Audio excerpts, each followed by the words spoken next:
My sister said, "Dad left you nothing in the will because you disappointed him." I nodded. Then I opened the letter his private attorney had mailed me the week before he died. My sister Vivian delivered the news at 2:18 in the afternoon on the day of our father's funeral, standing in the hallway of his house while guests were still finishing the catered food in the living room and the florist's lilies were dropping petals onto the credenza our father had owned since before we were born.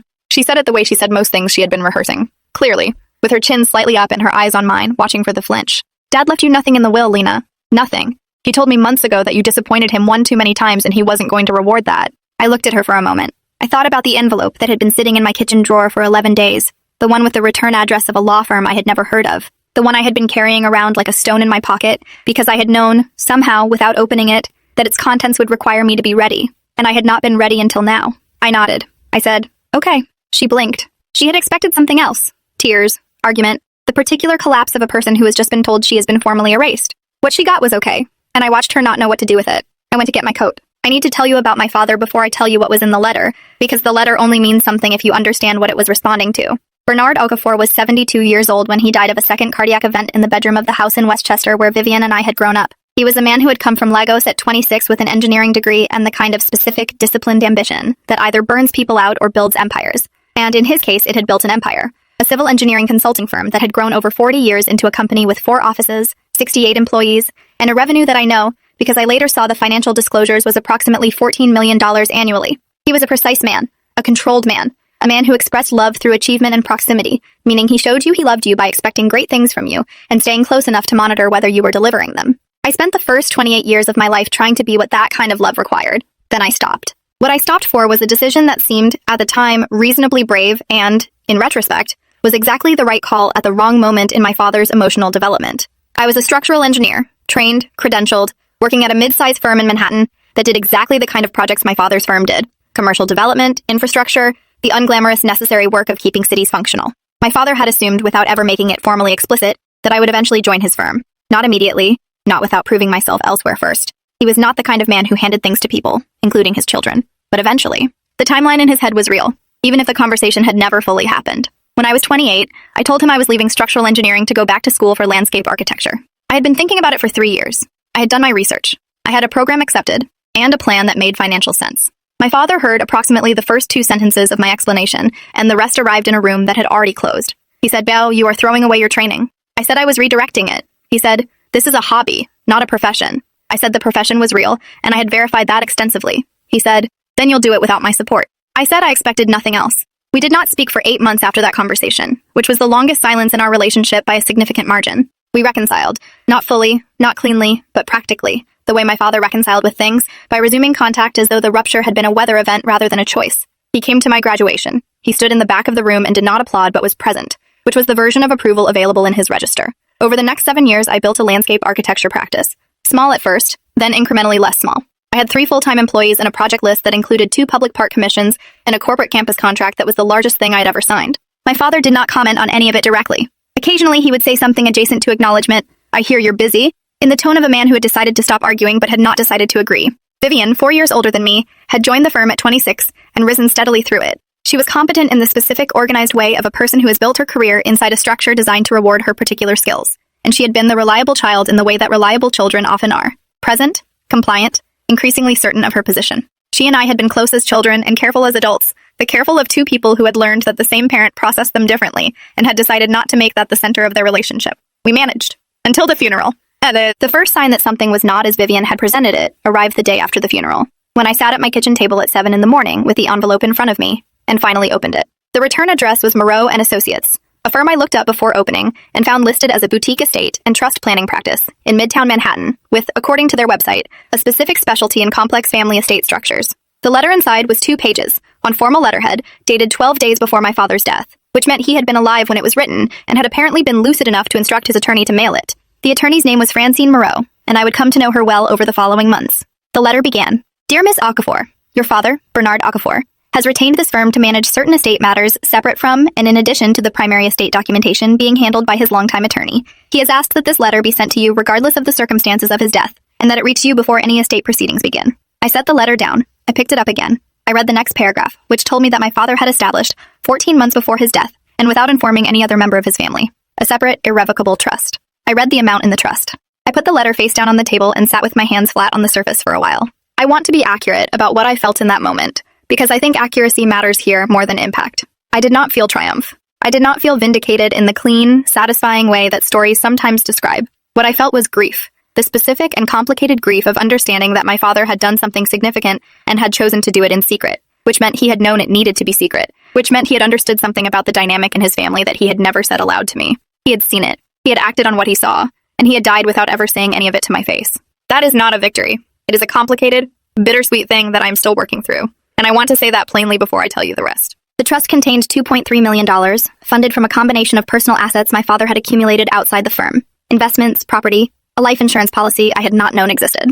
Francine Moreau's letter explained that the trust was irrevocable, meaning it could not be contested or altered by the primary estate proceedings, that I was the sole beneficiary, and that it had been structured specifically to be independent of the will, and therefore not subject to the standard probate process that would govern the rest of my father's estate. There was a handwritten note on the second page in my father's handwriting. Compressed, precise, the handwriting of a man who had been an engineer, and wrote like one. It said, "I know I was not always right. I know I was not always easy. The work you did, I watched it. You were right. This is not an apology. I don't do apologies well. This is what I have instead." I read that note 4 times. Then I put it back in the envelope and called Francine Moreau's office. Francine Moreau was 61 years old, with 33 years of estate law practice, and the measured calm of someone who had managed a great number of family situations that had not gone smoothly. She took my call within an hour of my message, which told me she had been expecting it. She confirmed everything the letter had said, answered my questions with a precision I appreciated, and told me that the trust had been fully funded, and that the transfer process would begin immediately upon my formal identification and acceptance. She told me that she had been instructed by my father to ensure the trust was not disclosed to any other family member until I had been notified and had accepted, and that she had complied with those instructions. She said carefully, "Your father was very specific about the sequencing. He wanted you to know before anyone else knew you knew." I asked her why. She was quiet for a moment. Then she said, "I think he wanted you to have the choice of how to handle it." He said, and I'm quoting directly from my notes, "She'll know what to do with it." I thanked her and hung up and sat in my office surrounded by the drawings of a park project I was 3 months from completing, and thought about my father knowing what I would do with a thing before I knew there was a thing to do anything with. I did not call Vivian. I did not call my uncle Emeka, my father's brother, who had been at the funeral and who had given me a long look during the reception that I had not fully decoded at the time. I called my own attorney, a woman named Adaize Nwosu, who had 18 years of practice in estate litigation and had helped me navigate a contract dispute 2 years earlier. I told her everything. She listened without interrupting, which is her best professional quality. And when I finished, she said, "The trust is solid. Irrevocable trusts established with proper legal counsel before death are among the most protected instruments in estate law. Your sister cannot contest it, your father's estate cannot claim it, and the probate process for the primary will does not touch it. You're in a very secure position legally." I said I understood that. I said I was less concerned about the legal security than I was about what was going to happen when the family found out. Adaize said, "What do you want to happen?" I thought about it. I said I wanted to understand the full picture first. Specifically, what the primary will said, what Vivian had been told, and whether my father had left any other documentation that Francine Moreau or Adaize could help me access. Adaize said, "Give me 2 days." What Adaize found in those 2 days, working with Francine Moreau and pulling the probate filing that Vivian's attorney had initiated the morning after the funeral, restructured everything again. The primary will, the one Vivian had been referencing when she said Dad left you nothing, was genuine. I was not named in it. The firm went to Vivian with a 20-year buyout structure for the minority shareholders. The house went to a combination of Vivian and a charitable foundation my father had maintained for 30 years. There were smaller bequests to employees and to my uncle Emeka. I was not named. That part was true.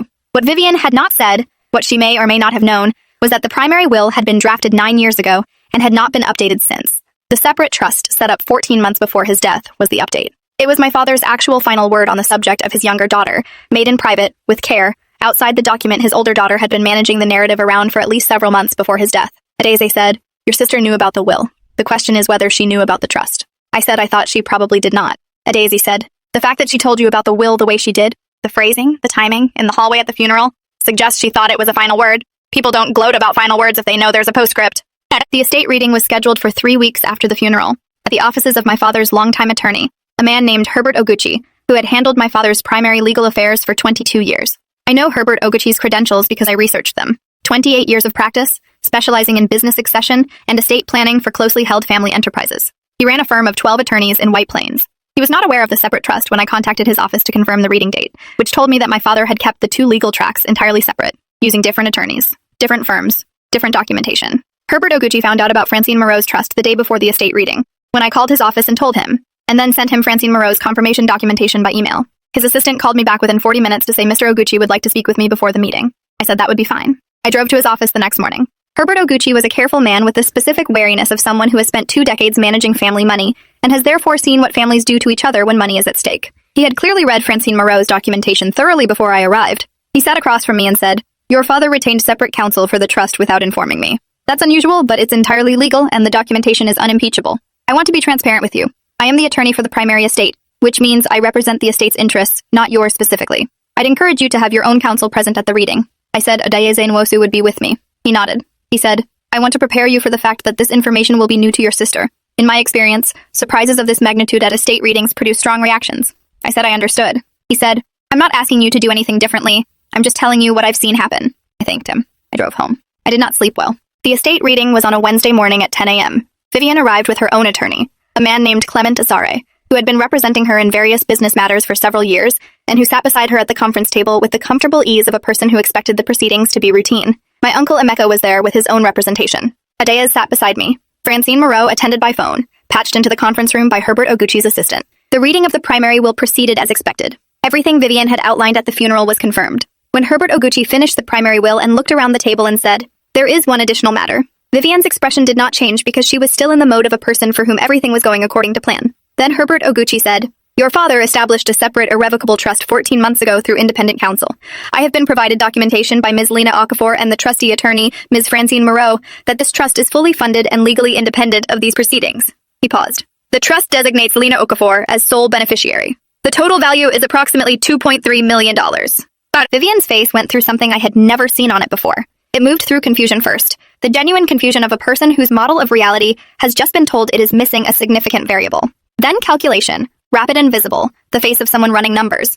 Then something else, something harder to name, but that I recognized because I had seen it in our father's face occasionally, in moments when he realized something had happened that he could not control. She looked at Clement Azare, who was already leaning toward her. She looked at me. I looked back. I did not perform satisfaction or grief or apology. I sat there and let her see that I had known this was coming, that I had known it for 3 weeks, that I had sat in the hallway at my father's funeral and listened to her tell me I had been left nothing, and I had nodded because I had already read the letter and I had already called Francine Moreau, and I had already met with Adeyes, and I had already understood that my father's actual final word was not what Vivian had told me it was. She understood all of that from my face in about 4 seconds. The room was very quiet. What happened next took the form of Clement Azare asking Herbert Oguchi for a recess, which was granted. Vivian and I did not speak during the recess. She and Clement conferred in the hallway. When we resumed, Clement asked on Vivian's behalf whether the trust could be challenged on grounds of diminished capacity. Our father had suffered the first cardiac event 14 months before his death, which was coincidentally exactly when the trust had been established. Francine Moreau's voice came through the conference room speaker with the measured clarity of someone who had anticipated this question and had prepared for it. She said that my father had been evaluated by his cardiologist and his primary care physician at the time the trust was established, that both had provided written attestations of cognitive clarity that she had in the trust documentation as supporting exhibits, and that her own assessment during the drafting and execution of the trust was that Mr. Okafor was fully competent and specifically clear-minded about his intentions. She said, "He was one of the most precise clients I have worked with. He knew exactly what he was doing, and he said so, in those words, at the execution meeting." Clement Azare made a note. He did not ask another question about capacity.